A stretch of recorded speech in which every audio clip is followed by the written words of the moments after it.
Assalamualaikum warahmatullahi wabarakatuh. Saya Afi Widarwati, tim 2902150104. Saya dari Prodi Akuntansi Regular Prod, semester 2 Universitas Trisakti Bekasi.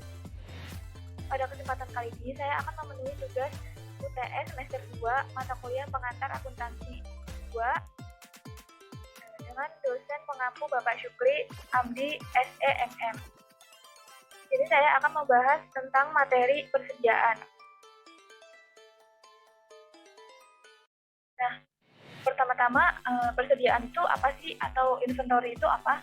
Jadi menurut Kieso Weigen Warfield, persediaan adalah aset yang dimiliki perusahaan dan tersedia untuk dijual dalam kepentingan bisnis atau merupakan bagian barang yang akan digunakan untuk memproduksi barang yang tersedia untuk dijual.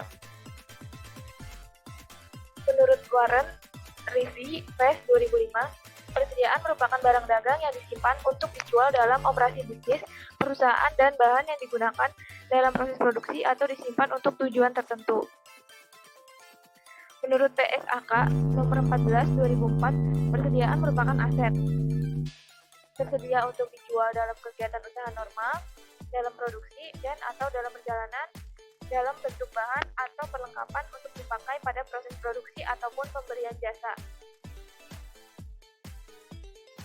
Selanjutnya yaitu ada klasifikasi persediaan.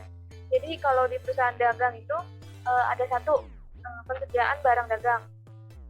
Yang kedua di perusahaan manufaktur. Nah kalau di perusahaan manufaktur ini persediaan itu ada tiga. Yang pertama ada persediaan bahan baku atau raw material. Yang kedua ada persediaan dalam proses, work in process, berarti itu bahan atau barang yang sedang dalam proses. Yang ketiga itu persediaan barang jadi atau finished good, yaitu barang yang sudah benar-benar jadi dan siap untuk dijual atau dipasarkan. Selanjutnya ada fungsi persediaan. Yang pertama, fungsi decoupling persediaan, yaitu fungsi persediaan yang memungkinkan perusahaan dapat memenuhi permintaan pelanggan tanpa tergantung pada supplier.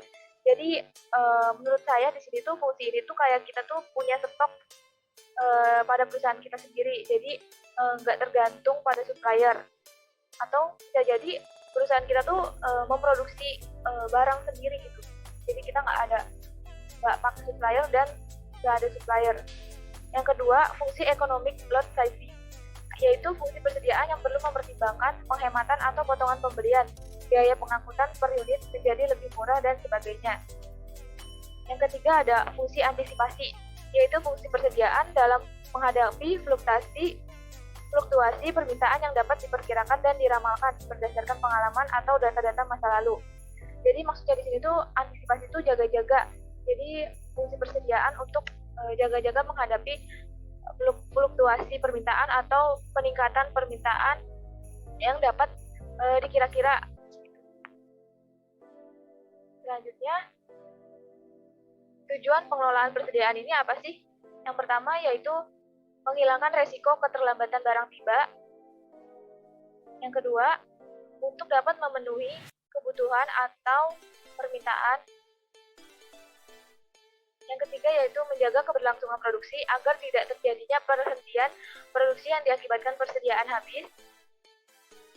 Yang keempat, memberikan pelayanan terbaik terhadap konsumen dengan tersedianya persediaan.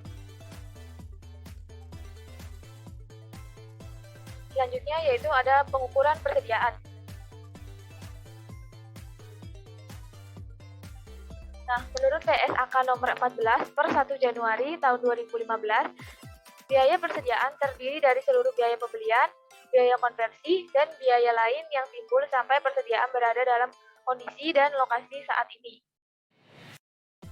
Biaya persediaan adalah biaya yang muncul akibat adanya pengadaan persediaan, penyimpanan hingga persediaan tersebut keluar, dijual atau digunakan oleh perusahaan. Nah, biaya persediaan meliputi satu, biaya pembelian.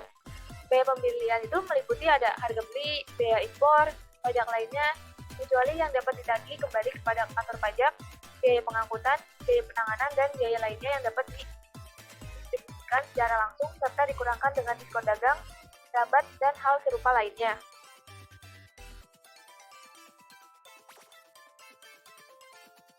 Yang kedua yaitu ada biaya konversi, meliputi biaya yang secara langsung terkait dengan unit yang diproduksi dan biaya overhead, produksi tetap, dan variabel yang dialokasikan secara sistematis. Jadi maksudnya biaya konversi ini, kalau menurut saya biaya pindah gitu. Yang ketiga itu biaya lain yang timbul sampai persediaan berada dalam kondisi dan lokasi saat ini.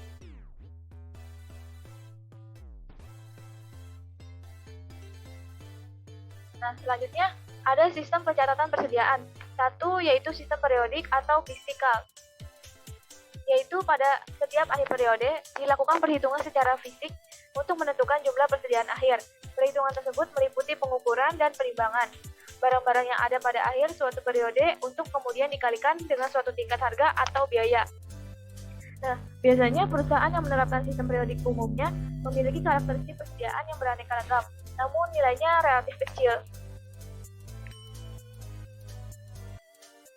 Yang kedua ada sistem permanen atau perpetual, yaitu melakukan pembukuan atas persediaan secara terus-menerus dengan membukukan setiap transaksi persediaan baik pembelian maupun penjualan. Nah, sistem perpetual ini seringkali digunakan dalam hal persediaan memiliki nilai yang relatif tinggi.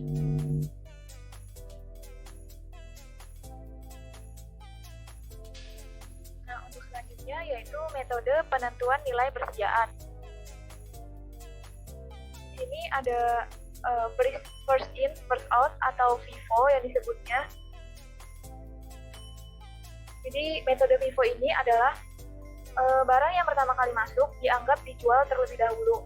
Jadi harga barang yang masih tersisa di persediaan adalah barang-barang yang terakhir dibeli. Seperti ini ilustrasinya. Jadi misalkan ada pemasukan terlebih dahulu senilai $1, $2.200, $3.000, maka ini duluan yang akan dipakai.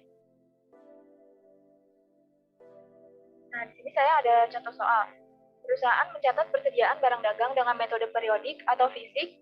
Berikut adalah data yang diperoleh selama bulan Juni 2009. Pada tanggal 1 Juni, persediaan awalnya 200 unit dengan harga persediaannya 10.000, 10 Juni 300 unit, 11.000, 21 Juni 400 unit, 12.000, 24 Juni 100 unit, 13.000.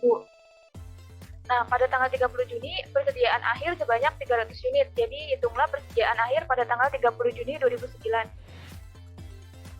Nah, di sini diketahui, pada 1 Juni itu persediaan awalnya 200 unit dengan harga persediaan per unitnya 10.000, maka persediaan total dari persediaan 200 unit yaitu 2 juta, 10 Juni 300 unit, persediaan totalnya 3.300.000, 21 Juni 400 unit, total persediaan unitnya yaitu 4.800.000, dan yang terakhir 24 Juni 100 unit, total persediaan unitnya 1.300.000. Nah, jika kita jumlah di sini ada sebanyak 1.000 unit, dan ini total harga-harga per unitnya. Serta ini total dari akumulasi pertambahan persediaan total unit. Nah, ini persediaan yang terjual akhir periode 1.000 unit. Di sini kan diketahui udah ada 300 unit. Terakhir tuh, barang terakhir diketahui 300 unit. Maka berapa sih yang udah terjual? Nah, yang udah terjual yaitu 700 unit, karena 1.000 dikurang 300 sama dengan 700. Jadi kita pakai sistem FIFO periodik.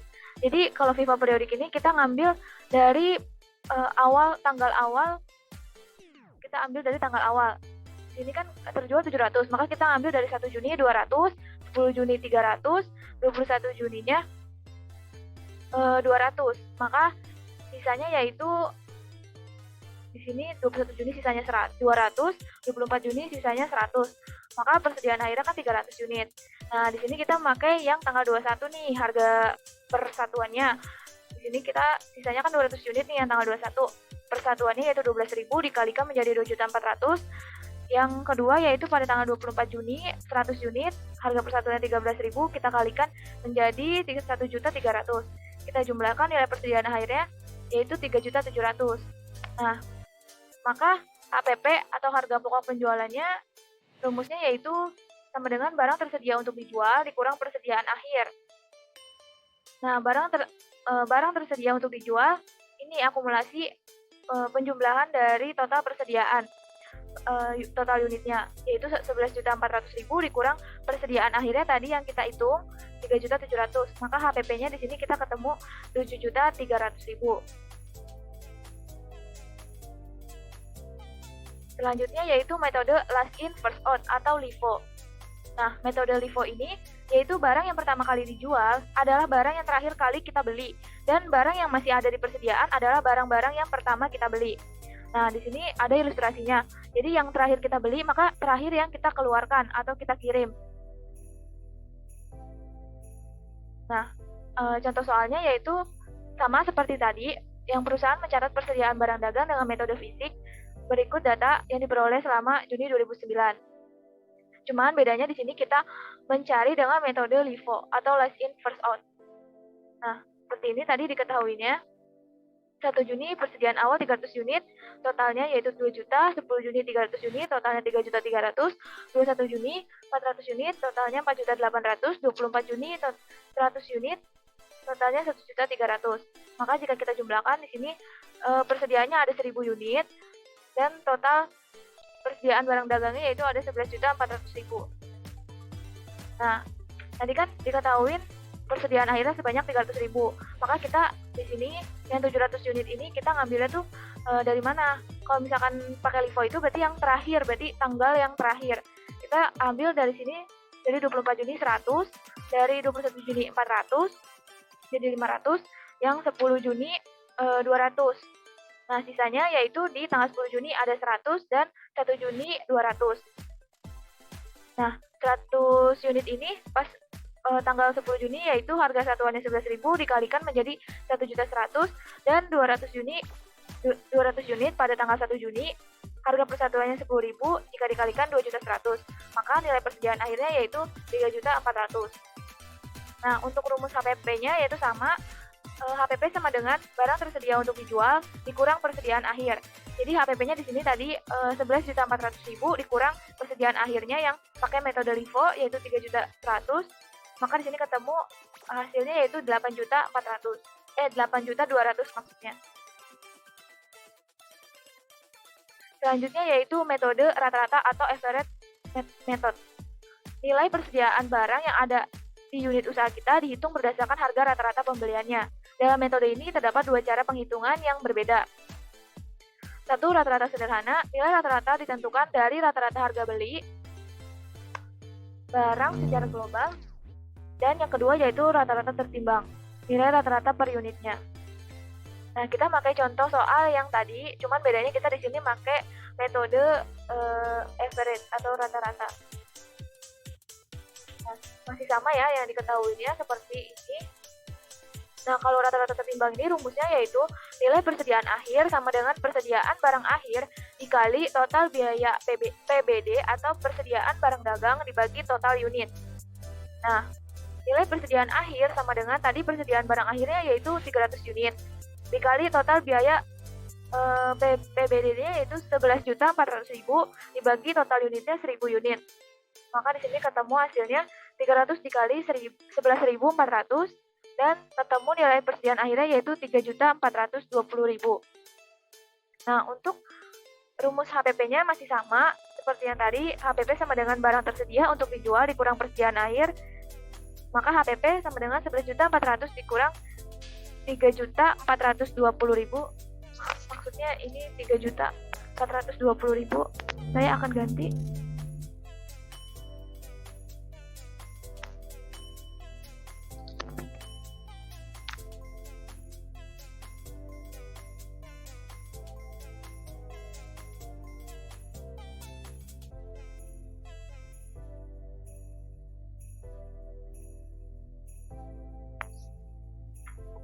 HPP-nya di sini saya ketemu 7.280.000.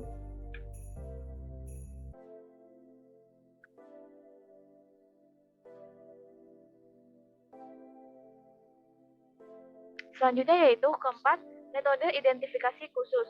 Dalam metode ini, penilaian barang sesuai dengan nilai masing-masing jenis barang yang ada. Jadi dalam metode ini, setiap barang haruslah jelas dari mana asal-usulnya, serta harga yang diperoleh ketika pembelian barang tersebut. Selanjutnya ada kesalahan persediaan. Nah, penyebab umumnya yaitu ada satu, kegagalan dalam menghitung atau menetapkan harga persediaan dengan benar. Kedua, pengakuan pengalihan hak hukum untuk barang dalam perjalanan tidak benar. Ketiga, kesalahan mempengaruhi pelaporan pendapatan dan laporan posisi keuangannya. Selanjutnya, kesalahan persediaan mempengaruhi perhitungan harga pokok penjualan dan laba bersih dalam 2 periode. Yang pertama, kesalahan dalam persediaan akhir periode berjalan akan memiliki efek sebaliknya pada laba bersih periode akuntansi berikutnya. Yang kedua yaitu selama 2 tahun mengkoreksi total laba bersih karena kesalahan saling mengimbangi. Yang ketiga, persediaan akhir sepenuhnya tergantung pada keakuratan perhitungan. Baik, terima kasih. Cukup sekian materi yang saya sampaikan, kurang lebihnya saya mohon maaf. Wassalamualaikum warahmatullahi wabarakatuh.